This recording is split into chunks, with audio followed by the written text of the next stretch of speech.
Hello and welcome back to part 3 of pipe boxing. In the last couple of videos I put together a wooden box to cover the pipes around the boiler since they're rather unsightly, but I stopped partway through because I wanted to replace the sink and then have the boxing line up nicely with it. Finally, about 6 months later, we've had the sink replaced so I can continue and cover up the lower pipes as well.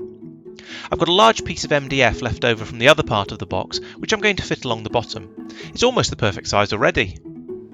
Unfortunately, when I built the first part, I forgot that not only would the top of the shelf need to fit between the box and the pipes, but there would need to be room for a mounting block underneath to hold it to the wall as well. I could have cut the lower panel with a step in it to fit around the upper panel, but I think that would have been difficult to get accurate enough and would probably have left a gap, so instead I decided to cut the bottom of the upper panel off, allowing the lower piece to be a simple rectangle shape. Because I'd attached the top panel to the frame with screws, it was easy to take it off again. I could then measure the length required for the top of the shelf. I cut the shelf roughly to length, deliberately leaving it a bit long, then placed it under the existing frame, made sure it was exactly horizontal and marked the correct length on it. This allowed me to cut it to exactly the right length without any risk of measuring inaccurately. I did this second cut with a jigsaw as, at least in my hands, it's far more accurate and leaves a better finish than a handsaw. The next step was to shorten the front piece. The exact length doesn't matter too much here, but I wanted to make it as long as possible so that the shelf wasn't too high up. Using this long ruler as a jigsaw guide helped quite a bit, I think, even if it turns out that the guide needs to be exactly 30.5mm away from the line, rather than a nice round number.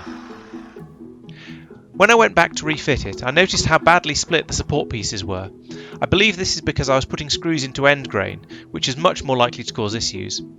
I'd cut them this way partly out of ignorance, but also because it was the only realistic way to cut them out of the 10cm plank with the tools I had. However, I was able to use some leftovers from a previous project, using some long 25mm baton. I removed the old blocks, measured the hole positions relative to the edge so that the frame would be held in the same place, and then drilled and mounted them back on the wall. It was then easy to put the frame back up, and finally the front panel. After all this work, I was basically back where I'd started, but with a couple of major mistakes fixed. The next step was to test fit the shelf with no supports to make sure I cut it to size correctly, and then drilling the holes and getting the shelf supports mounted to the wall, followed by screwing the shelf onto the top of them, and then running a screw through the frame to hold the shelf horizontally. This was screwing into end grain again, but I didn't have any choice here, and I was hoping it was a big enough piece of wood to survive. So far it's been okay. After a quick vacuum, I started pulling the carpet up. We planned to replace the carpet, probably with some kind of lino, so it was important that the box went all the way down to the real floor so that it wouldn't leave a gap afterwards. This was awkward in the small space, but not impossible, and I was soon able to put the panel in to get a feel for how much I needed to cut off. I carefully measured by making a pencil mark on it at each end to match the level of the shelf and the upper panel, and then took it back outside to cut.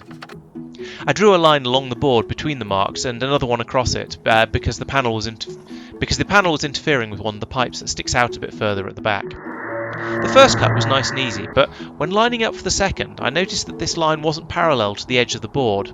Checking with a tape measure showed it wasn't parallel to the other side either, so I went back inside to check my measurements. It turns out that the floor isn't entirely flat, so the back corner needed to be a couple of centimetres shorter than the front. Satisfied that it wasn't my fault, I came back outside to cut the board along my line. Once again, I clamped the ruler to the board and the table at 30.5mm and made the next cut. I also cut the carpet back to allow room for the box to go behind it, but apparently I didn't film that. I couldn't just screw the board to the shelf though. This would leave the bottom part of it flapping, so it needed some support further down. To get this, I cut another 2 pieces off the 10cm plank to act as spacers. I wanted to practice my hand sawing, so I tried cutting these with the saw, and to be honest, it wasn't worth it. Fortunately, the quality of these cuts didn't matter. The spacers were attached to wall mounting blocks with screws, and I attached these to the wall, one by the sink to support the right end, and one in amongst the pipes to stop the other end moving. I screwed the front panel into the right one, but couldn't get an accurate enough fix on the other one, so I left it loose. It will stop the panel moving inwards, which is the main thing here. There was still a bit of flex in the left end of the panel, so I cut a small piece of MDF and screwed both panels into it to hold them together. And that's it! The box section is now finished, at least From a construction point of view, it does still need some polyfiller up the back where it meets the wall, and I think I'll probably put in some silicone sealant where it meets the sink to give a nice smooth finish. It also needs painting, as does the rest of the room, and we want to replace the flooring. But I'm generally very happy with this, even if I want my next project to be in a rather less cramped room. I want to keep these DIY projects going and to keep me making videos of them, so if you enjoyed this and would like to see the next one, don't forget to subscribe and maybe check out some of my other series, whether that's skiing, gaming or track days. Thanks for watching, and I'll see you in the next one.